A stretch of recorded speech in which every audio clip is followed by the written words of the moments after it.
Every gamer has a game that they credit as being the most influential title in their lives. Most often, these are not considered to be their favorite game, but rather the first game they fell in love with.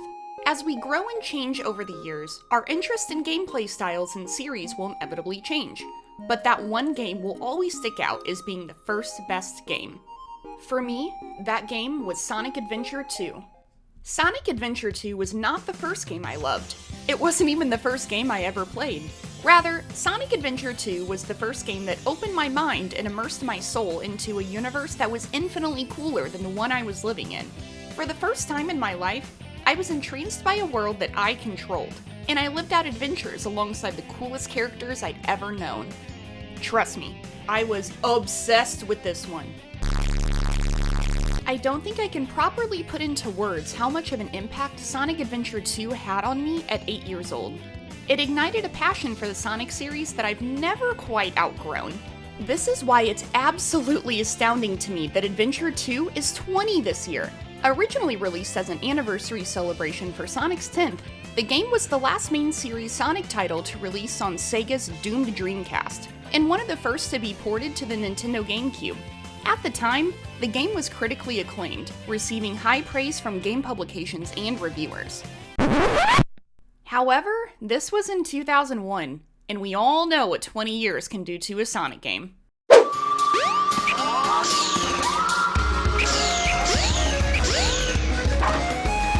In celebration of Sonic's 30th anniversary this month, let's speed back in time to re-experience the game that changed everything for me, and see how well it stands the test of time.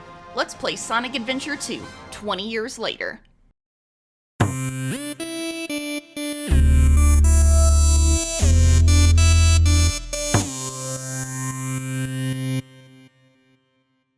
Before we get started, I wanted to state the obvious. I have a fair amount of bias for this game. I did my best to examine the game through a neutral lens and organize my thoughts in a fair, unbiased tone. I hope that you enjoy my honest opinions on this game, and let me know in the comments about elements I may not have considered. Now that we have that out of the way, let's begin! Despite Sonic's leaps and bounds on his first home, the Sega Genesis, he never quite seemed to land on his feet during the transition to a 3D world. His first main series outing in 3D, the original Sonic Adventure, was a decent effort, but arguably had several missteps in gameplay and execution. If you'd like to hear more about this, be sure to watch my first video about Sonic Adventure 1. While Sonic Adventure 2 follows a very similar formula, it seems to beat its predecessor in every single category. The complexity and fluidity of this title seems to fare far better than Sonic's first chaotic adventure in Station Square.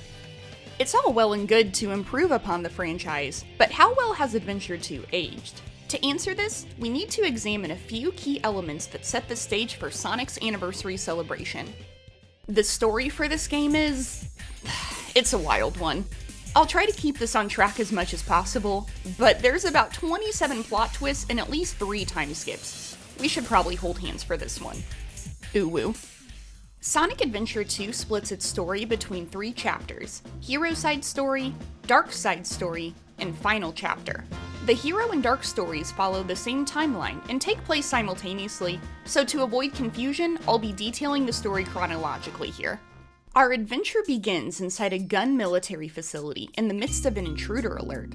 The intruder is none other than Sonic's longtime rival, Dr. Eggman. He's there on a mission to retrieve a top-secret weapon that was stolen from his grandfather, Professor Gerald Robotnik. Eggman blasts his way through the defense and reaches the facility's core, where he finds his grandfather's weapon, a black hedgehog that he mistakes at first for his rival, Sonic. The hedgehog introduces himself as Shadow, the ultimate life form, and agrees to grant Eggman a wish in exchange for freeing him. Shadow proceeds to make quick work of the armored military reinforcements sent after Eggman, and leaves the Doctor with instructions to meet in the Space Colony Ark with more Chaos Emeralds. Somewhere in the desert, Knuckles the Echidna has cornered Rouge the Bat, who snatched the Master Emerald from its home on Angel Island. Just a sidebar here. Knuckles is a protector of the Master Emerald, which acts as a neutralizer to the 7 Chaos Emeralds. It plays a bigger role in the first Sonic Adventure. Okay, now stay close and keep your hands in the ride. As Knuckles lectures Rouge on why the power is too much for her to handle, Dr. Eggman appears to yoink the emerald from both of them, claw machine style. Distraught and desperate, Knuckles swoops upwards and uses his ultra-sharp knuckles to shatter the emerald into a million pieces. Realistically, I think it's more like 20, but who's keeping track? Rouge demands answers from Knuckles, who in turn explains that he did that to keep it out of Eggman's grasp, and that he can restore the Master Emerald as long as he finds all the pieces. Both set out to find all the pieces in an effort to keep the gem for themselves. Eggman, who found the Master Emerald by mistake during his Chaos Emerald hunting, retreats to his hidden base in the core of a nearby pyramid. He flips on his database and immediately sees headlines about a stolen Chaos Emerald from a bank in Station Square. The media inaccurately identifies the thief as Sonic. I still don't see it. Eggman, pleased to see Shadow causing strife for his arch-nemesis, uses his space transport device to teleport him to Shadow's requested meeting place, the space colony Ark. Meanwhile, High above Station Square, an armored military aircraft flies away with Sonic the Hedgehog, who is wrongfully in custody for crimes that Shadow committed. Sonic suddenly bursts free from the helicopter, and in an effort to escape, rips a panel from the aircraft wing and blasts through the city streets, skateboard style. Unfortunately, Sonic's escape route is halted as an armored gun defensive mech appears to recapture him. Sonic makes quick work of the enemy, but is distracted when he notices that Shadow has appeared atop the fallen mech. Shadow uses the stolen Chaos Emerald to warp past Sonic with a power he calls Chaos Control, and retreats just in time for the military to find and recapture Sonic. In the meantime, Rouge sneaks into Eggman's pyramid base behind him and reports to an unknown superior through a walkie-talkie. She discovers Eggman's space transporter with the destination set for the space colony, Ark, and decides to follow him there for further investigation.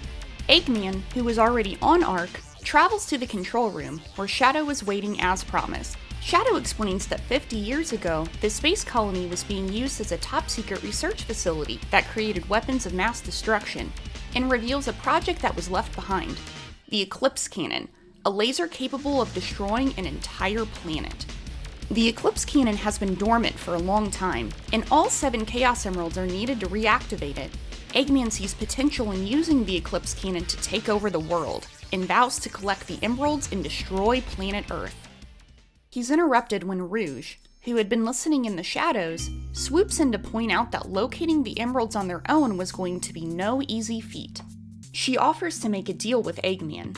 In exchange for the radar he used to find the Master Emerald, Rouge promises to bring the other missing Chaos Emeralds to the Eclipse Cannon. Shadow and Eggman both agree, and they start their mission to take over the world. The search for the Chaos Emeralds leads the villainous trio to Prison Island, a gun military facility that holds 3 Chaos Emeralds, and also our favorite inmate, Sonic the Hedgehog. Eggman instructs Shadow to plant timed detonators within the facility's armory, while Rouge sneaks inside and steals the jewels. The mission is interrupted when Shadow is suddenly embraced by Amy Rose, Sonic's girlfriend who had traveled to Prison Island to bust him out. Amy realizes too late that she's mistaken Shadow for Sonic, and finds herself trapped. Luckily, Amy wasn't the only one there to free Sonic. Tails also happened to be on his way to Prison Island, and appears in the nick of time to protect Amy. Tails and Eggman square off, but Eggman quickly retreats, leaving Tails and Amy to bust through the prison and find Sonic. Upon unlocking his cell door, Amy tells Sonic that she saw Shadow with Dr. Eggman, and Sonic escapes from the facility with the resolve to crush whatever Eggman is scheming. Meanwhile, inside the facility, Rouge's plan has gone off without a hitch, until her thievery is halted by an armored military mech that traps her within the cargo bay. She reports via walkie-talkie that she has failed, and waits for demise as the detonators that Shadow planted tick closer and closer to the end. Shadow, after learning of Rouge's circumstances, races back through the island in an attempt to rescue her. He ends up running into Sonic, and the two trade some blows before he's forced to retreat for Rouge. Sonic, who is unaware that the island was detonating, races to find Tails and Amy, and escapes before the island goes up in flames. Shadow makes it back to Rouge with seconds to spare, and uses Chaos Control to warp them to safety. Okay, how are we doing so far? Does everyone still have their hats? Alright, let's move on. Back on Ark, Eggman, Shadow, and Rouge prepare to fire the Eclipse Cannon for the first time in 50 years. Though they only have 6 of the 7 emeralds, this was enough power to destroy half of the moon, as the world watches in horror. Eggman sends a message to the world that he will unleash total planetary destruction in 24 hours unless he is given total control. But unfortunately for him, everyone called bluff. Rouge reports that she's located the final Chaos Emerald. It's in the possession of Tails, who was awarded the emerald for saving Station Square from a missile attack in the first Sonic adventure. Eggman demands that they return to Earth and pursue Tails for the final needed emerald. Speaking of whom, Tails, who was watching the exploding moon with Sonic and Amy, realizes that Eggman was maliciously using the other Chaos Emeralds and plans to track their location using the magnetic properties from his own emerald. He's unable to get a signal after a while, and wonders if Eggman took the emeralds somewhere undetectable, such as outer space. Good guess, T! After conveniently reconnecting with Knuckles, Tails discovers phone transcripts between the President and Eggman, and races to find the President and track the signal. Meanwhile, the President's teleconference with Dr. Eggman was interrupted when he suddenly found himself with 2 more passengers in his limo, Sonic and Tails. Tails works his magic and tracks Eggman's signal and arc, and the heroes take off to space in pursuit. Unbeknownst to them, Rouge and Shadow had also been secretly following Tails, seeking the final required Chaos Emerald. The heroes end up at Eggman's pyramid base, where Knuckles reports that he saw Eggman escape to after their previous encounter. The team works together to infiltrate the pyramid, and Sonic comes to the rescue when Eggman attempts to stop them with a mechanical golem. Sonic and the gang manage to hijack a spacecraft within the pyramid, and finds themselves in outer space en route for Ark. During the rocket's descent to Ark, it swipes a meteor, which causes the cargo door to unlatch, and Knuckles' collected Master Emerald pieces end up scattered around nearby planets. Knuckles abandons his friends and chases after the lost pieces, while the rest begin exploring the space colony. Rouge, meanwhile, learns of Sonic's escape from Eggman and reassures the doctor that she'll take care of them herself. Eggman gives Rouge the password to his control center on Ark, and she uses it to snoop through some files. She finds some alarming information about Project Shadow before exiting the colony to sniff out the final Master Emerald pieces. Knuckles and Rouge end up meeting again, this time to battle over their Master Emerald pieces. Rouge attempts to attack Knuckles atop a lava-filled structure, but slips and begins to fall to her doom. Because it's not like she can fly or anything, right? She's saved once again as Knuckles grabs her at the last moment, helping her to safety. Rouge realizes she owes her life to him. The least she can do is give him back the beloved gem. She gives Knuckles the pieces she's collected, restoring the Master Emerald to its original state. Knuckles departs with an apology and returns to find his friends. Aboard the space colony Ark, Sonic and Tails plan to destroy the Eclipse cannon before Eggman can fire it at Earth. Tails reveals that he created a fake Chaos Emerald using his real emerald as a reference, and instructs Sonic to place the fake emerald in the cannon's power supply. This will cause the cannon to short circuit and self-implode. Sonic makes it to the cannon's core, but Tails interrupts with an emergency call for help before he can swap with the fake emerald. Sonic heads to the cannon's lab, where Eggman waits with Amy as his hostage. Eggman demands Sonic hand over his emerald. Sonic, knowing the emerald is fake, complies without arguing. Eggman also knows the emerald is fake, and traps Sonic in a space pod and blasts him from the colony. Tails and Amy watch in horror as the pod explodes into space. Tails, riddled with grief, faces off with Eggman once again, vowing vengeance for his friend. Sonic, trapped in an exploding pod, attempts one last-ditch effort at survival. He utilizes the power of the fake emerald to perform chaos control, just as he had seen Shadow do before. To Sonic's surprise, it works! He warps to the colony entrance, where he finds Knuckles and takes off for the cannon core, hoping to place the fake emerald in the cannon before it fires at Earth. At the cannon's core, Shadow arrives to find Rouge seconds from stealing the emeralds in the power supply. Shadow confronts her and realizes she's actually a double agent and has been working for the government the whole time. Rouge reveals information about Shadow she'd acquired while snooping.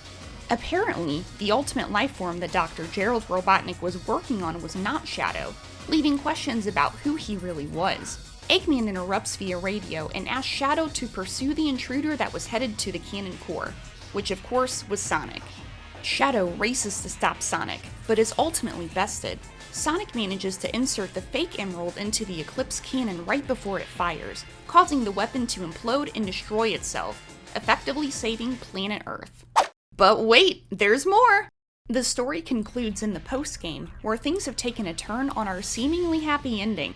Back in Ark's control center, Sonic and the gang see a video message suddenly display from Dr. Gerald Robotnik. In this video, Robotnik explains that he seeks revenge for the government killing his granddaughter, Maria, and that he's programmed the space colony to collide with Earth and destroy everyone.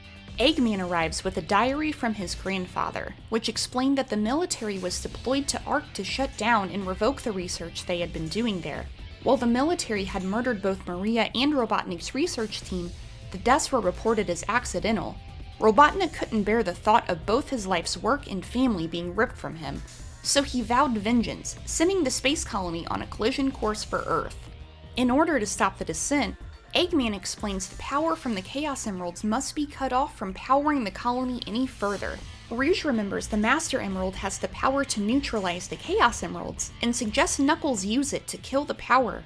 The team works together to navigate the space colony, and manages to reach the core with little time to spare. Before Knuckles can use the Master Emerald, a creature appears. The true results of Dr. Robotnik's ultimate lifeform research, known as the Biolizard. While Shadow battles his true identity, Knuckles neutralizes the energy of the emeralds and successfully cuts the power.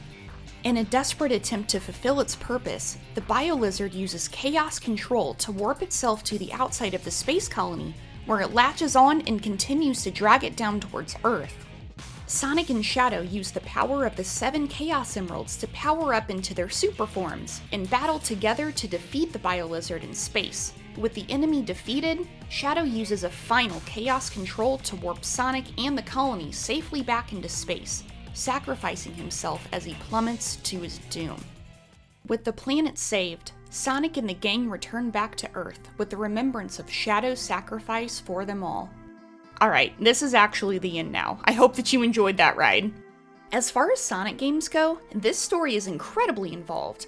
I found myself really intrigued by the plot this time around, as I never quite grasped the complexity until this most recent playthrough. This is a far cry from the linear formula we've seen in previous Sonic entries. Between all the plot twists and surprises lies a tale about true sacrifice and the meaning of doing good purely for the benefit of others. I can't even lie, I choked up a bit just watching Shadow die again. A good story sets a game up for success, but does the gameplay stack up too?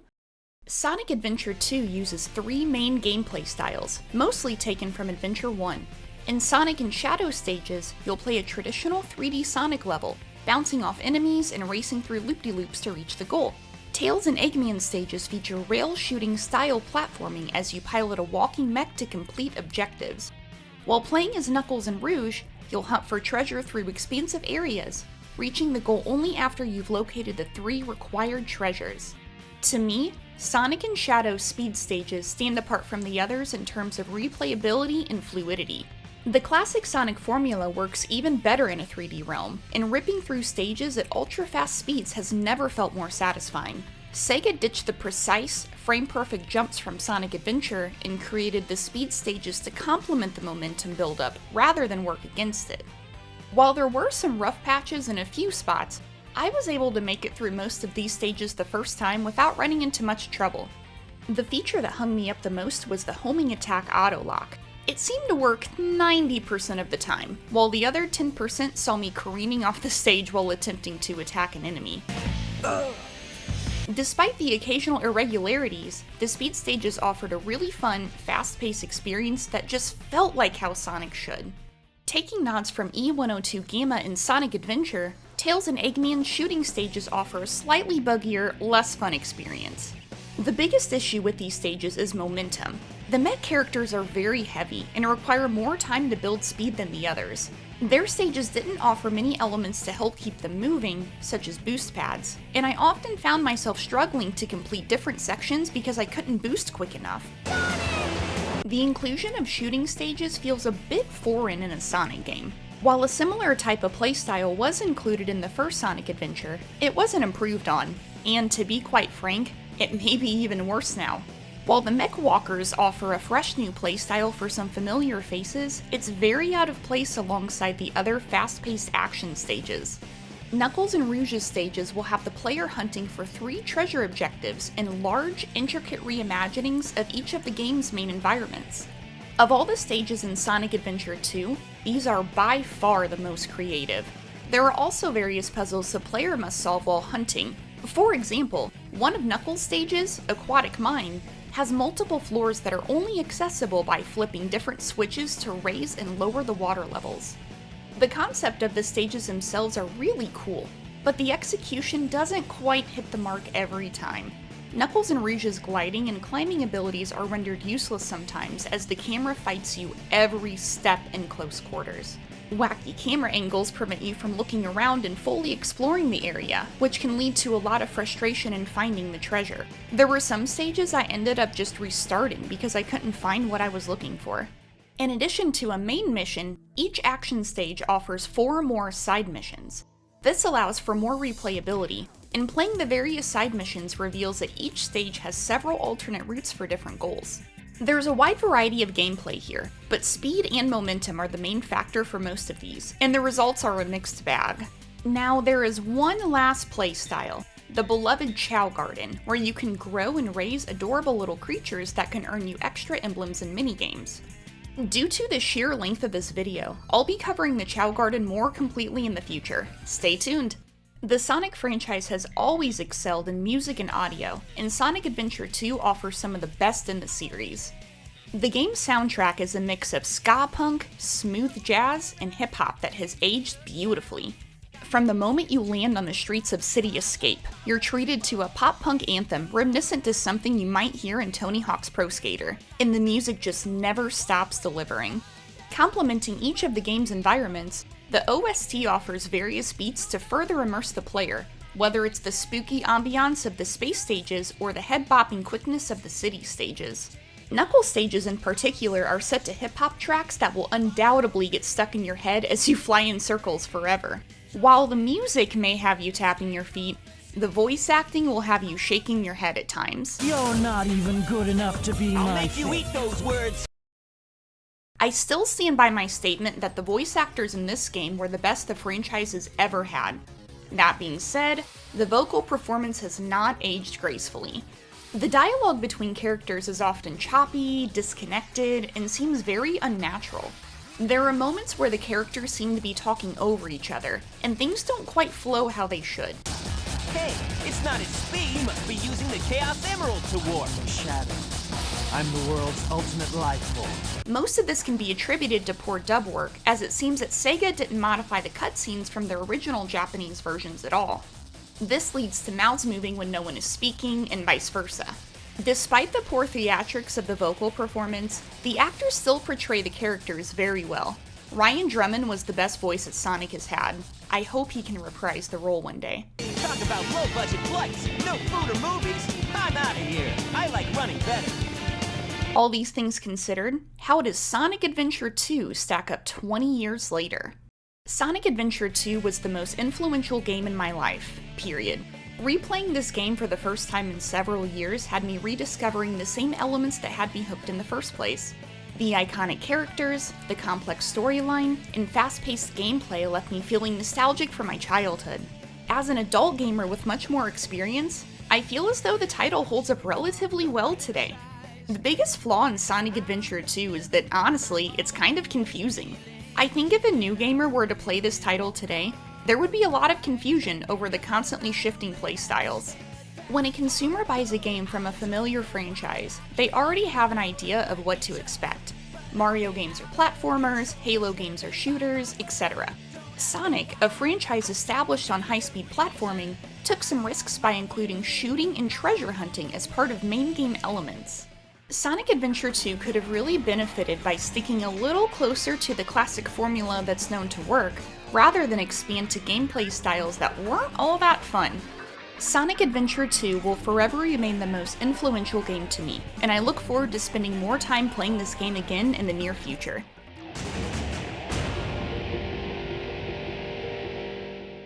Hey everybody! Thank you so much for watching my video today. My name is AJBake Plays, and I'm a full-time content creator on Twitch and YouTube. I'm recording this today on Sonic's 30th anniversary. I wanted to have the video out by today, but unfortunately it took just a little longer than expected. I really hope that it was worth the wait. If you enjoyed the video today, please be sure to like, subscribe, and leave a comment down below.